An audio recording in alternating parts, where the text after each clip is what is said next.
नोएडा के eco village 1 में resident इस समय दहशत में हैं, क्योंकि इको विलेज 1 के रेसिडेंट के अनुसार बिल्डर और उनकी बी कंपनी वाईजी स्टेट गुंडागर्दी पर उतर आए हैं। कोर्ट के निर्देश पर कई सोसाइटी में एआर नियुक्त किए गए हैं। इको विलेज 1 के एआर यानी कि active resident Mahendra Singh Mahindra Supertech builder के खिलाफ एक प्रदर्शन में जंतर मंतर जा रहे थे। उनका आरोप है कि बिल्डर और उनकी बी कंपनी के गुंडों ने परथला गोल चक्कर के पास उनको रोककर लाठी डंडों से पिटाई की। महेंद्र सिंह की शिकायत पर मुकदमा तो दर्ज हो गया, लेकिन अभी तक कोई नतीजा नहीं निकला। हमारे साथ इको विलेज 1 के एक रेजिडेंट महेंद्र जी हमारे साथ में हैं, जो बिल्डर के खिलाफ आवाज़ उठाने के लिए जंतर मंतर पे जा रहे थे और उनके साथ रास्ते में घेर करके मारपीट की गई।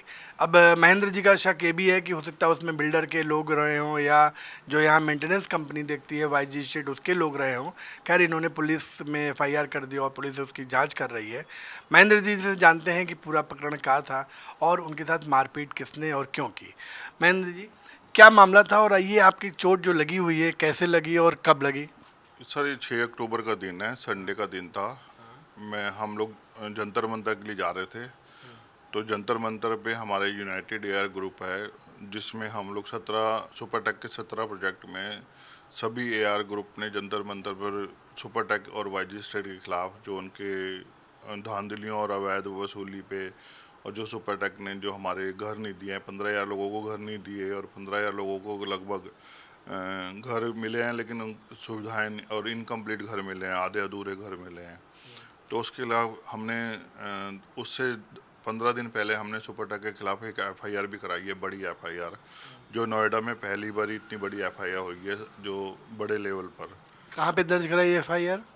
ईओडब्ल्यू विंग में आर्थिक अपराध शाखा में हमने एफआईआर दर्ज कराई है, जो आज तक पहले कभी होती नहीं थी, हमारी सुनवाई होती नहीं थी। लेकिन अब जो हमारा एआर ग्रुप जब से बना है तो थोड़ा संगठन की वजह से पुलिस ने और लक्ष्मी मैडम की कृपा से और ये एफआईआर दर्ज हुई है। तो बहुत बड़ा 10,000 करोड़ का करीब घोटाला सामने आ रहा है, जिसमें सुपरटेक के लिए हमने फॉरेंसिक जांच के लिए मांगा गया है। फॉरेंसिक जांच करने से उनकी सारी परतें खुलने का डर है उनको। वो भयभीत हैं और निराश हैं और हताशा में जो है ना, मुझे मालूम नहीं था उस दिन क्या होने वाला है। मेरे घर से मुझे कोई शक हुआ नहीं था, कोई मेरे मन में डर नहीं था कि किसी प्रकार की ऐसी घटना का कोई चांस है। मैं निर्डर होकर घर से अकेला निकला था, शेयरिंग वाले ऑटो में निकला था। परथला चौक से नीचे उतरते ही मुझे 400 कदम पे कुछ अज्ञात लोगों ने घेर लिया मुझे। मेरी शेयरिंग वाले ऑटो के सामने गाड़ी लगाई और उसके 2 थप्पड़ तो ऑटो वाले को मारे, लेकिन मुझे लाठी डंड, चारों के पास लाठी डंडे थे और एक व्यक्ति ने नकाब मुंह से रुमाल बांधा हुआ था और मुझे उन्होंने बहुत ज़्यादा पीटा, यानी कि 25-30 डंडे तो नीचे के कमर के नीचे मारे और 10-12 डंडे मेरे हाथ पे मारे। तो ये कौन लोग थे, उनके नाम कुछ है आपको पता है? नहीं सर, ये बिल्कुल मैं उनको अलग, उस दिन के बाद तो थोड़ा शक्ल मुझे याद है और जैसे धीरे धीरे तो, लेकिन मैं उनको पहले कभी नहीं मिला क्योंकि वो मेरे लिए तो बिल्कुल नए हैं। लेकिन मैं शक्ल से अगर जाऊँगा सामने आऊँगा तो पहचान सकता हूँ। तो पुलिस में आपने क्या एफआईआर की और किसके अगेंस्ट की? जब पुलिस ने पूछा कि आपकी किसी से दुश्मनी है, आपका कुछ है, पहले तो रोड रेज का मामला लग रहा था कि भाई कहीं रोड रेज तो नहीं है। तो मेरे को लगा कि, मैंने कहा अगर रोड रेज होती तो वो 3 व्हीलर वाले के साथ लड़ाई ज़्यादा करते या उसको पकड़ते। लेकिन उनका मकसद 3 व्हीलर वाले को पीटना नहीं था, उनका मकसद मुझे टारगेट बनाना था। हो सकता है वो मुझे घर से पीछा कर रहे होंगे और वो निशानदेही पर वो जो है ना, ये घात लगाकर किया गया हमला था, सरासर घात लगाकर जानलेवा हमला था। ये मुझे टारगेट करा गया था और जानबूझकर, जैसे मुझे समझ में आया बाद में, जब मुझे थोड़ा सा वहाँ पर, पहले तो मैं ट्रॉमा में चला गया, जब मुझे समझ में आया कि ये मेरे पर किसी ने जानलेवा हमला करा है, तो फिर मैंने पुलिस को डिटेल बताई कि हम लोग जंतर मंतर के लिए जा रहे थे। आज बड़ा प्रोटेस्ट था जंतर मंतर के लिए और वो वाईजी स्टेट और सुपरटेक के खिलाफ था कि हमारी फॉरेंसिक की ऑडिट की मांग जो है, पुलिस उस पर कार्रवाई करे। फॉरेंसिक ऑडिट खुलते ही इनको डर है कि हमारी सारी परतें खुल जाएंगी, क्योंकि 9-10 हज़ार करोड़ का मामला कोई कम मामला नहीं होता, बड़े स्केल पर मामला है। उत्तर भारत के लिए तो ये शॉकिंग वाला चीज़ है हमारे लिए, जो हमारा पैसा मार के बैठे हुए हैं और हमारे को ना तो घर, 15,000 लोगों को ना घर मिला है और जो जिन लोगों को घर मिला आधे अधूरे घर पकड़ा दिए गए, ना इंफ्रा है, ना बिजली है, ना पानी है, ना सुविधाएँ हैं। और हमें मजबूरन धोखा देकर घर पकड़ा गया कि घर कंप्लीट है, लेकिन बाद में लगा ना OCCC है, ना रजिस्ट्री है, ना कोई संभव है। जानबूझकर झूठा दिवालियापन का नाटक करके ये लोग एनक्लेट में कोर्ट में चले गए।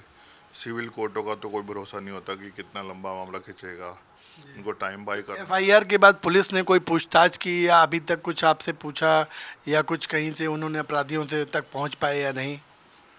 जो मेरी वाली FIR तो अभी ताज़ा ही 6 तारीख को ही हुई थी। उस पे तो उस दिन तो बहुत बड़े लेवल पर उन्होंने कार्रवाई करी है, लेकिन अभी उसकी सूचना मुझे ठीक से आ नहीं पा रही है। मेरे को कुछ ऑफिसर बताते हैं कि भी पकड़े गए हैं कुछ लोग, लेकिन ऑफिशियली कुछ सामने नहीं आ पा रहा, जिससे मुझे 3-4 दिन 5 दिन होते होते 6वां दिन हो गया है। मुझे डर है कि जो सुपरटेक के मालिक हैं वो अरबपति लोग हैं।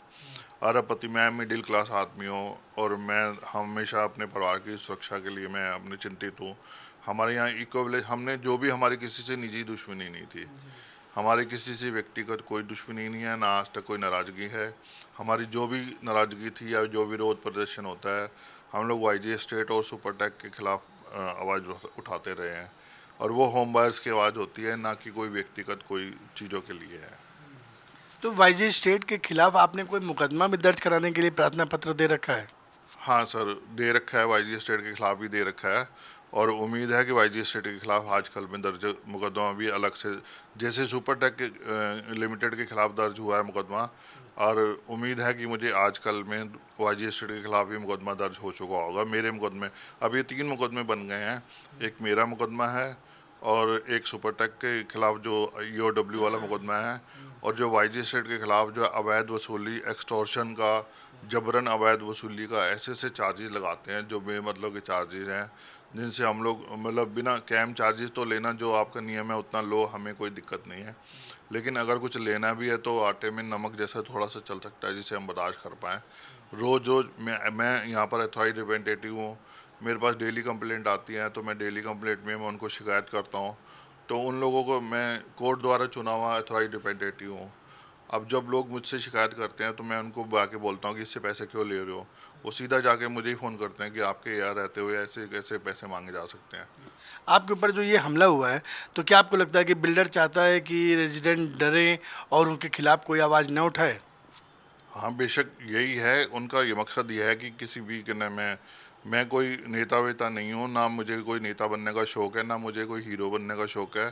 ये जो चीज़ है, मैं तो अपना प्रतिनिधि का कार्य कर रहा हूँ अपने होम बायर्स की। सभी लोग मेरी फैमिली के मेंबर हैं, पूरा इको विलेज 1 मेरी फैमिली है, और मैं उसका, मेरा उम्र के हिसाब से भी और बड़े भाई नाते भी और पिता समान भी मेरा फ़र्ज़ बन जाता है कि मैं उन परिवारों की रक्षा करूँ। हमारे यहाँ पर इसको लेकर जान से मारने की धमकियाँ भी दी जा चुकी हैं, लोगों को पहले भी डराया धमकाया जा चुका है, और ये उसी क्रम में ये मेरे साथ हुई घटना भी उसी क्रम का, चूँकि पुलिस पहले टाइम से कार्रवाई नहीं करती और उनके हौसले इतने बढ़ गए थे कि आज उनके हौसले अगर इतने बड़े ना होते, पुलिस ने समय से पहले कार्रवाई की होती है। हमने पहले ढेरों शिकायतें YG एस्टेट के खिलाफ और सुपरटेक के खिलाफ जो है ना, ढेरों कंप्लेंट देते हैं, कभी भी पुलिस सुनवाई नहीं करती। काश अगर पहले सुनवाई कर ली जाती तो शायद ये दिन ना आता। इको विलेज 1 सोसाइटी के निवासियों ने बताया कि सुपरटेक की B कंपनी YG एस्टेट के द्वारा जबरन वसूली की जाती है। सोसाइटी के नाम पर बाउंसर के रूप में गुंडे तैनात हैं, जो निवासियों को हमेशा धमकाते हैं। निवासियों ने बताया कि सुपरटेक की विभिन्न सोसाइटी के लोगों की शिकायत पर DCP सेंट्रल नोएडा शक्ति मोहन अवस्थी द्वारा सुपरटेक की B कंपनी YG एस्टेट के विरुद्ध मुकदमा दर्ज कराया गया है। इस समय हम लोग इको विलेज 1 सोसाइटी में हैं।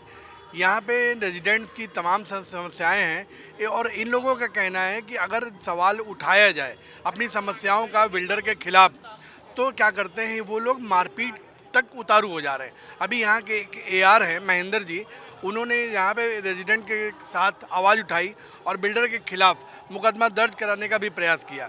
तो लोगों ने क्या किया, सड़क पर घेर करके उनके साथ मारपीट की, उनका हाथ पैर में पूरी चोट आ गई है। फिलहाल पुलिस ने नोएडा में उनके खिलाफ, मतलब उनके कहने पर बिल्डर के खिलाफ मुकदमा दर्ज कर लिया है।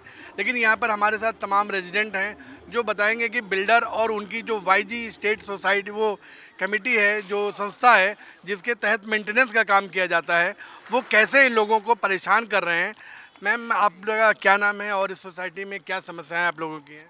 मेरा नाम ममता सिंह है और मैं D4 टावर में रहती हूँ। सबसे पहले तो बताना चाहूँगी यहाँ पे ऐसे बहुत सारे टावर्स हैं जिनकी रजिस्ट्री नहीं हुई है, और रजिस्ट्री तो इनकी हो जानी चाहिए थी पहले ही, तो क्यों इतनी प्रॉब्लम आ रही है, क्यों नहीं रजिस्टर्ड हो रहा है ये टावर्स। तो फर्स्ट प्रॉब्लम तो यही है। आगे के लिए पूजा बताएंगी। जी, मेरा नाम पूजा प्रधान है। यहाँ पर बहुत बड़ी सोसाइटी है, कहते हैं कि एशिया की सबसे बड़ी सोसाइटियों में यह आता है। तो यहाँ प्रॉब्लम बहुत ज़्यादा, जितने ज़्यादा लोग होंगे तो प्रॉब्लम तो होगी ही ज़्यादा। तो जिसको सॉर्ट आउट करने का कोई तरीका नहीं इन लोगों ने दिया हुआ है, हमारे लिए छोड़ा हुआ है। जैसे आप देख ही रहे हैं, फ्लैट्स की क्वालिटी बहुत ख़राब है और पार्किंग की समस्या है और बिजली काट देते हैं और बहुत बहुत समस्या है जिनको सॉर्ट आउट करने के लिए मतलब कुछ भी जल्दी नहीं होता है यहाँ बिजली पे। क्यों काट देते हैं? बिजली कौन काट देता है और क्यों काट देते हैं? ये मेंटेनेंस काटती है बिजली, हाँ, परेशान करने के लिए। ये एक्चुअली बिजली इसलिए कटती है क्योंकि इन्होंने मेंटेनेंस और जो इलेक्ट्रिसिटी का वो है वो कंबाइन कर रखा है। तो अगर रिचार्ज ख़त्म हो गया तो फिर वो उसमें वो मेंटेनेंस मीन्स मेंटेनेंस तो देना ही है। ऐसा तो नहीं है कि हम यहाँ रह रहे हैं और हम मेंटेनेंस देंगे नहीं, तो इसलिए उस कारण से बिजली भी चली जाती है हमारी। जैसे अभी हम लोगों को जानकारी मिली कि आप लोगों ने पुलिस से शिकायत की, डीसीपी सेंट्रल नोएडा से आप लोगों ने बात भी की थी, तो क्या समस्याएं थी और पुलिस तक जाने की ज़रूरत क्यों पड़ गई? देखिए, मेरा नाम संजय शर्मा है और आज दशहरे के मौके पे आप देखे होंगे सब गुलाल लगा के बैठे हैं और अभी हम लोग विसर्जन के लिए जा रहे थे, तो कुछ ही देर में जाएंगे। लेकिन यहाँ पे समस्या क्या है कि अभी हम लोग पिछले 5-6 साल से यहाँ पे लड़ाई लड़ रहे हैं, संघर्ष अपने अधिकारों के लिए कर रहे हैं, लेकिन कोई नतीजा नहीं निकलता है। वाईजी एस्टेट पहले सुपरटेक हमें लूटा, उसके बाद इसने वाईजी, जब वो इंसॉल्वेंसी में चला गया तो वाईजी एस्टेट को छोड़ दिया यहाँ पे लूटने के लिए। अब ये जो है किराएदारों से, मेड से, कबाड़ी से और पता नहीं जितने भी नियमित वेंडर हैं सबसे गेट पास के नाम पे अवैध वसूली कर रहे हैं और करोड़ों रुपया यहाँ कमा रहे हैं। और हमारे जो है रजिस्ट्री और लंबित इंफ्रास्ट्रक्चर पर जो कोर्ट में केस है उसको महंगे वकील करके उलझाते जा रहे हैं। पिछले 2 साल तो हो गए, अभी से कोई भी NCLT में कोई भी ऐसा चीज़ नहीं है जो आगे बढ़ा है केस हमारे सोसाइटी को लेकर के। दूसरी बात है कि अभी हम लोग एक प्लेटफॉर्म पे 12 प्रोजेक्ट के नियमित चयनित जो 18 AR थे, वो NCLT में जो केस चल रहा है यहाँ का उसके लिए नामित हुए थे और इसमें IRP के दखल से। तो अभी हम लोग जंतर मंतर पे जब 6 तारीख को अभी विगत रविवार को एक प्रदर्शन था पूरे 12 सोसाइटी को लेकर, मतलब सभी जो सुपरटेक की 12 सोसाइटीज 12 थी सोसाइटी को लेकर उनके विरोध में और उनकी समस्याओं को लेकर के आप लोगों का प्रदर्शन था। जी। तो उसमें एक हमारे यहाँ के एक AR हैं महेंद्र कुमार महेंद्रा जी, जिनको परथला चौक पर वो बेचारे अकेले जा रहे थे, करीब 8 बजे की बात है सुबह की, उनको घेर करके और जो है 4-5 अज्ञात जो है वाहन सवार ने, जो बिना नंबर प्लेट का, जैसे कि जानकारी मिली, बिना नंबर प्लेट की गाड़ियों में उनको घेर करके और बहुत बुरी तरीके से जानलेवा हमला उन पर किया गया। अब इस तरीके की चीज़ हम लोगों को शंका हो रही है। पुलिस में भी हम लोग, इन्होंने FIR कराई है और आज 5-6 दिन हो गया, लेकिन अभी तक पुलिस ये डिस्क्लोज नहीं कर पाई। आप देखिए, एक चोरी के केस को लेकर के यूपी पुलिस, नोएडा पुलिस जो है फ़ोटो मीडिया में डाल के अपनी पीठ थपथपाती है और इतनी भयंकर मतलब इतनी गंभीर समस्या जो कि हमारे रेसिडेंट्स के साथ हुआ है और उन पर जानलेवा हमला हुआ है, और उसको 5-6 दिन हो गए अभी तक ये डिस्क्लोज नहीं कर पाई कि मतलब इसमें पकड़े गए या नहीं पकड़े गए। कम से कम ये बहुत बड़ी समस्या है। पुलिस से मैं पूछना चाहता हूँ और योगी आदित्यनाथ जी को हाथ जोड़ के निवेदन है कि इस मामले में संज्ञान लें और CP जो हमारे लक्ष्मी मैडम हैं पुलिस कमिश्नर, उनसे भी रिक्वेस्ट है कि इसमें संज्ञान लेकर के और उचित न्याय दिलाएं और जो दोषी है उसको पकड़ा जाए और उसको उचित दंड मिले। आप लोगों को क्या शक है कि ये जो मारपीट रेजिडेंट के साथ हुई महेंद्र जी के साथ, वो किसने कराई होगी और क्यों कराई होगी? सर, इसका तो अभी ये जांच का विषय है और पुलिस इस पे कर रही है, पुरजोर कोशिश कर रही है। किस पे शक किस पे है आप लोगों को, मतलब कि जो सर अभी ये मैं कह रहा हूँ ना, अभी जांच का विषय है ये, अभी पुलिस द्वारा ही जांच आएगी तभी मालूम पड़ पाएगा हकीकत क्या है। बाकी क्लियर हो जाएगा, ये क्लियर हो जाएगा।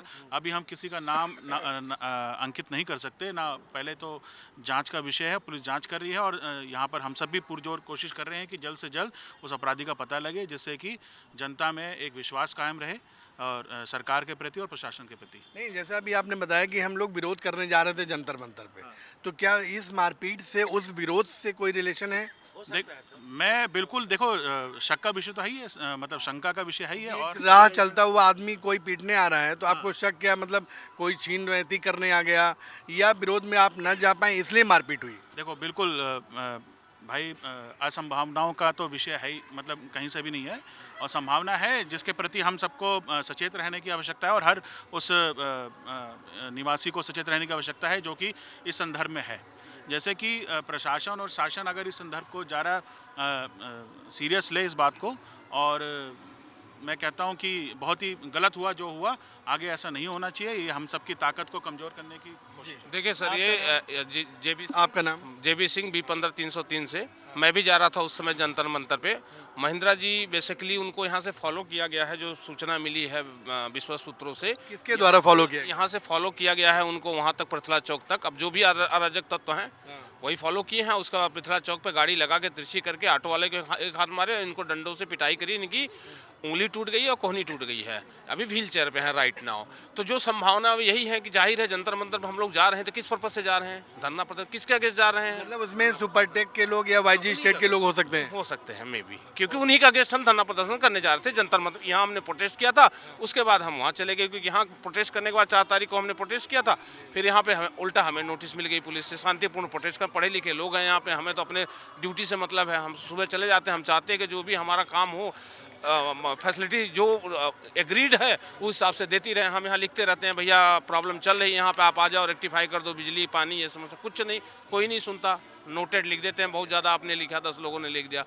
जैसे आप लोगों की जो समस्याएं हो रही हैं, तो क्या आप लोगों ने मुख्यमंत्री योगी जी को या किसी को ट्वीट करके यहाँ की जानकारी दी? रेगुलर ट्वीट हो रही है, पूरा मेल चल रहा है, मेल ड्राइव चलाई जा रही है, सारे अधिकारी हैं, DM, magistrate, ACP, DCP, CP, सबसे हम लोग मिल रहे हैं, बराबर रेगुलर मिल रहे हैं, ज्ञापन दे रहे हैं, अपनी शिकायतें मांग बराबर उठा रहे हैं राइट नाउ। लेकिन कार्रवाई के नाम पे अभी हमारे पास रिजल्ट 0 बटा सन्नाटा है। सबसे बड़ी मांग ये होनी चाहिए जी, कि जिसने क्या ये नाम है आपका? किया है, नाम आपका? कुमार झा है, मैं B15 में रहता हूँ। जो महिंद्रा जी पे अटैक हुआ वो हमारे ऑथराइज रिप्रेजेंटेटिव हैं, जनता की आवाज़ उठाते हैं बिल्डर के खिलाफ। जो भी बिल्डर यहाँ जो भी गलत काम करता है, यदि उन पे कोई आक्रमण हुआ है तो हमारी यही रहेगी कि पुलिस इसमें जितनी तेज़ी से काम करे और जो भी अपराधी है उनको पकड़े। अभी कुछ कहना कि मतलब ये अपराधी है वो अपराधी है तो अच्छा नहीं होगा, क्योंकि पुलिस जांच कर रही है, ये जांच का विषय है। लेकिन सबसे बड़ी बात हम लोगों का सविनय निवेदन है कि इसमें जल्द से जल्द हम एक कंक्लूजन तक पहुँचें, जिससे हमें पता चले कि क्या हो रहा है, क्योंकि हम भी थोड़ा सतर्क हो जाएं, पता नहीं किसके साथ क्या हो जाए यहाँ सर। जैसे आप लोगों ने पुलिस में ये भी कंप्लेंट की थी कि जो YG स्टेट के लोग हैं, यहाँ पे कोई ऐसा टावर है जो अभी हैंडओवर नहीं है, उसमें तमाम बाउंसर्स भी हैं और तमाम लोगों को परेशान भी करते हैं मौके पे। हाँ, मेरा नाम अरुण गुप्ता है। एक्चुअली यहाँ पे आपने सुना होगा कई सारे मुद्दे हैं जो हम लोगों ने उठा रखे हैं, और पिछले महीने हम लोगों ने एक प्रोटेस्ट किया था, और वो भी शांतिपूर्ण प्रोटेस्ट किया था, जिसमें हम लोगों की कोई भी गलती नहीं थी। इवन पुलिस ने उल्टा मुचलका बनने के लिए 4 लोगों का नाम हम लोगों को दे दिया था कि 4 लोग इसमें शामिल थे, और बल्कि ये 200 से 250 लोग वहाँ पे 300 लोग एकत्रित थे। तो उसी समय कुछ बिल्डर के ही लोग या जो भी है, उन्होंने मारपीट अब आपस में ही स्टार्ट कर दी इसको मुद्दा बनाने के लिए। तो ऐसा हो रहा है कि जो अपने हक की लड़ाई के लिए अगर हम आवाज़ उठाते हैं तो उल्टा हम लोगों पे प्रेशर बनाया जाता है। मतलब पुलिस की तरफ से प्रेशर उल्टा जो है रेजिडेंट पे बनाया जा रहा है। ऐसा लग रहा है कि पुलिस भी मिली हुई है कहीं ना कहीं बिल्डर के साथ में, और हम लोग अपने, अगर अब महिंद्रा जी हैं जो AR हैं, बहुत ही ऑनेस्ट व्यक्ति हैं, जंतर मंतर पे जा रहे थे, उसी दिन उन पे आक्रमण हुआ, तो कहीं ना कहीं ये शक का विषय बनता है कि बिल्डर या बिल्डर के ही गुंडों ने उन पे अटैक किया। और आए दिन ये यहाँ बिल्डर के गुंडे मतलब क्या वो वाईजी स्टेट के भी गुंडे हो सकते हो हैं? सकते हैं। बिल्कुल ये संभावना है कि वाईजी स्टेट ने ही इस पे आक्रमण करवाया हो या उनके ही गुंडों ने आक्रमण कराया हो। आए दिन धमकियां भी देते रहते हैं यहाँ पे, क्योंकि यहाँ अवैध वसूली किस प्रकार की धमकी देते हैं और क्यों? मुझे कहना नहीं चाहिए, मुझे भी एक धमकी यहाँ के बाउंसर ने दी थी जान से मारने की। क्योंकि यहाँ पे क्या है ना कि अगर आप उनके अगेंस्ट जाते हैं, कोई भी ऐसा विषय उठाते हैं, ऑनेस्टी से कोई भी विषय उठाते हैं, तो उस पर उनको लगता है कि ये हमारे खिलाफ जा रहा है और उस पर ये धमकियाँ देना स्टार्ट करते हैं। यहाँ पे बाउंसर्स की क्या जरूरत है? अब ये प्रश्न तो आपको सुपरटेक से पूछना पड़ेगा। नहीं, रेजिडेंट ने इसके खिलाफ कोई विरोध किया कि भाई यहाँ पे बाउंसर की क्या जरूरत है? बहुत बार किया है रेजिडेंट्स ने, लेकिन जो लोग करते हैं, जो लोग फ्रंट में रहते हैं, उनको धमकियां आती रहती हैं। जैसे अभी भाई साहब ने ही बताया जो है कि इनको भी एक बार बाउंसर ने धमकी दिया था जान से मारने की। तो इस प्रकार का मतलब जो कार्य तो रुकना ही चाहिए, और कई बार हमारे रेजिडेंट्स इस पर विरोध भी करते हैं, लेकिन सुपरटेक के मतलब कान पे जूं भी नहीं रेंगता है, क्योंकि पूरा पुलिस प्रशासन को उसने खरीद रखा है। जब सबको खरीद रखा है तो सारे लोग उसी की बात करते हैं, लेकिन हम लोग शांति ढंग से जो है कि विरोध प्रदर्शन करते रहते हैं। एक न एक दिन तो हम लोग को मिलेगा ही जो है। नहीं, आप लोगों ने क्या वाईजी स्टेट कंपनी पर एफआईआर करने के लिए भी कोई एप्लीकेशन दे रखी है? दे रखी थी, उसके लिए कई दिन धरना प्रदर्शन भी चला था जो है, लेकिन उसमें जो है कि सब लोगों को बैठा के जो है ये किया गया कि नहीं, आपकी सारी मांगें पूरी की जा रही हैं। उसमें बहुत सारा था कि पहले ये लोग एक केवीए को बढ़ाने के लिए 25,000 रुपये लेते थे, तो उस पर 6,500 रुपये किया गया। इसी तरह से बहुत सारी समस्याओं को लेकर उन्होंने मतलब धरना प्रदर्शन किया था, लेकिन बाद में उसमें धरना प्रदर्शन किसने किया? सोसाइटी के लोगों ने। और किसने समझौता कराया कि अब नहीं मतलब करिए आप लोगों की मांगे पूरी होंगी? उसमें सुपरटेक भी था और पुलिस भी थी। क्योंकि उस धरने प्रदर्शन से पुलिस को भी समस्या हो रही थी और सुपरटेक को भी समस्या हो रही थी और ऊपर बातें जा रही थी। अभी मैं रिसेंट की घटना बताता हूँ कि हमारे सोसाइटी के लोगों ने जो है ईमेल और अन्य माध्यमों से जो है मुख्यमंत्री जी को जो है योगी आदित्यनाथ जी को जो एक लेटर लिखा था, उस पर भी सुपरटेक और वाईजी स्टेट को समस्या होने लगी। कई लोगों को मतलब भैया आप लोग क्यों लिख रहे हैं, आप लोग अगर लिख रहे हैं तो फिर उन्हीं से फैसला करा लीजिए। भाई जब हमारी नहीं सुनी जाएगी, आप नहीं सुनेंगे तो हम तो ऊपर जाएंगे, मुख्यमंत्री जी से अब अपनी समस्या लेकर जाएगा ही रेजिडेंस जो है, क्योंकि बहुत सारी समस्याएं जो फेस कर रहा है यहाँ के रेजिडेंस। जी देखा आपने कि रेजिडेंट का कहना है कि मुख्यमंत्री से शिकायत करने के बाद भी इन लोगों की समस्याओं का निराकरण नहीं हो रहा है। उल्टा यहाँ की जो सुपरटेक कंपनी है और उनकी जो मेंटेनेंस देख रही वाईजी स्टेट कंपनी है, वो ये धमकाती है कि आपको अगर उन्हीं से शिकायत करनी है तो अपनी समस्याओं का निराकरण जा करके उन्हीं से कराएं, आप मेरे पास फिर ना आएँ। और हमारे साथ एक रेजिडेंट और हैं। क्या नाम है आपका सर और क्या समस्या है? मुकेश ओझा हूँ, मेरा नाम मुकेश ओझा है। समस्या ये है सर, हम एक बायर हैं, हमने फ्लैट खरीदा था। फ्लैट के चक्कर में इसलिए पड़े थे कि मुझे आराम से फ्लैट मिल जाए। मैंने 2010 में फ़्लैट बुक किया, आज है 2024। जब मैं फ़्लैट बुक किया तो मुझे सपने दिखाया गया कि 4 साल में आपको फ़्लैट मिल जाएगा। बिल्डर के अनुसार मुझे मेरा फ़्लैट की चाबी हैंडओवर 2014 में मिल जाना चाहिए था। मैं आज तक मुझे मेरे फ़्लैट का हैंडओवर नहीं मिला। ठीक है, तो 10 साल का जो डिले हुआ, बहुत सारे रीज़न हैं। वो बिल्डर बोलता है कि सरकार की गलती है, किसानों की गलती है, कोई भी गलती हो, मैं क्यों जिम्मेदार हूँ? जब मैंने सारे पैसे दे दिए, अब फ्लैट के बाद अब बात करते हैं मेंटेनेंस की।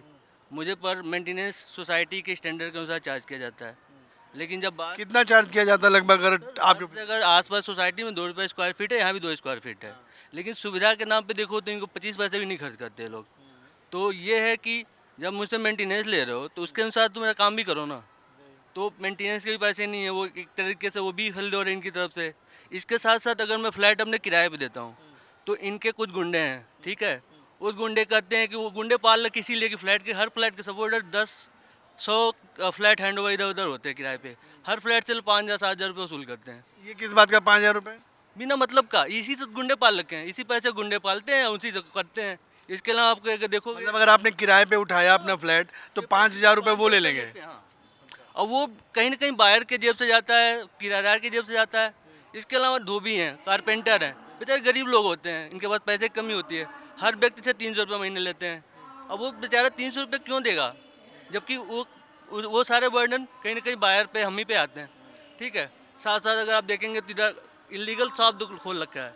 नोएडा अथॉरिटी कहती है कि हम भारत के सबसे बड़ी अथॉरिटी हैं, और इलीगल शॉप यहाँ 15-20 खोल रखे हैं।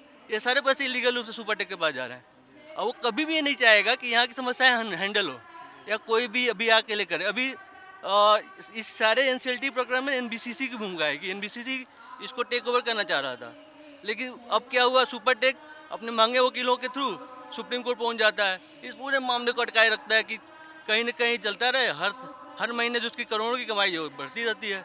इसमें सारे मामले में परेशान कौन हो रहा है? बायर हो रहा है। सरकार बदल गई, सपा आ गई, बसपा आ गई, भाजपा आ गई, तीनों सरकारें आ गई, लेकिन परेशान कौन? बायर ही है। अथॉरिटी भी मजे कर रही है, वहाँ भी अधिकारी बदल जाते हैं, जो आते हैं घूस लेते हैं, खाते हैं पीते भी चले जाते हैं। परेशान तो हम है ना, और हमारी कोई सुन नहीं रहा। देखा आपने कि रेजिडेंट का कहना है कि पैसा दे करके हमने फ्लैट नहीं समस्याएं खरीद ली हैं। सरकारें बदलती गई, अधिकारी भी बदले, अथॉरिटी भी के अधिकारी भी बदले, लेकिन जो इनकी समस्याएं हैं उनका निराकरण अभी तक नहीं हो पाया। और उनको उम्मीद थी कि भाजपा सरकार आने के बाद शायद रेजिडेंट की समस्याओं का निराकरण हो सकेगा, लेकिन अभी भी केवल यहाँ का रेजिडेंट अपनी समस्याओं को बताते बताते रो दे रहा है, धक्के खा रहा है, लेकिन उसकी समस्या का निपटारा नहीं हो रहा है। उल्टा जो यहाँ पे सुपरटेक के गुंडे हैं, जैसा इन लोगों का कहना है कि जो उनकी जो मेंटेनेंस कंपनी है वाईजी स्टेट, उसके गुंडे इनके अगर रेंट पे उठाएं तो पैसा ले लेंगे, धमका रहे हैं, मारपीट कर रहे हैं, आवाज़ नहीं उठा सकते।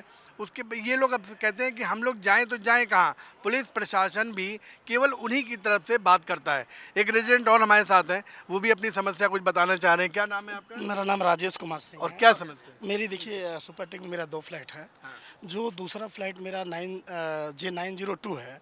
मैंने जो रेजिडेंस और बाहर एग्रीमेंट होता है उसके अकॉर्डिंग मैंने सारा पेमेंट कर दिया, उसके बावजूद भी ये मुझे फ्लैट नहीं मिला। मुझे एक्स्ट्रा 2 लाख रुपया दे के खुद काम करा के मुझे अपने फ्लैट को हैंड ओवर लेना पड़ा। ये केवल मेरी प्रॉब्लम नहीं है, ये लॉट ऑफ मतलब सभी लोगों के जो अभी जिनको फ्लैट नहीं मिला ना, उनके साथ this one is the very biggest problem.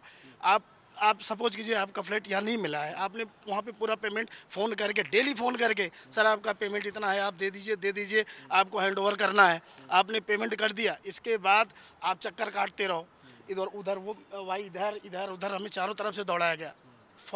Lastly हमने अपना खुद का पैसा लगा के मैंने अपना फ्लैट तैयार किया और हैंड ओवर लेके मैं 2 महीना पहले। आपका क्या नाम है? मेरा नाम विपिन कुमार सिंह है और मैं B14 में रहता हूँ। तो यहाँ पे जैसा बाकी रेसिडेंट ने बताया कि यहाँ बहुत सारी प्रॉब्लम पहले से ही हैं। तो जैसा आपने देखा कि यहाँ प्रोजेक्ट बहुत सारे पेंडिंग हैं, अभी कंप्लीसन का कुछ दूर तक कोई पता ठिकाना नहीं है। यहाँ पे प्रोजेक्ट के नाम पे एक मैनेजर हुआ करते थे मिस्टर VK मिश्रा, अभी वो भी यहाँ से चले गए हैं। तो यहाँ पर सब कुछ भगवान भरोसे है कि आगे कैसे यहाँ पे चीज़ें पूरी होंगी कि नहीं होंगी।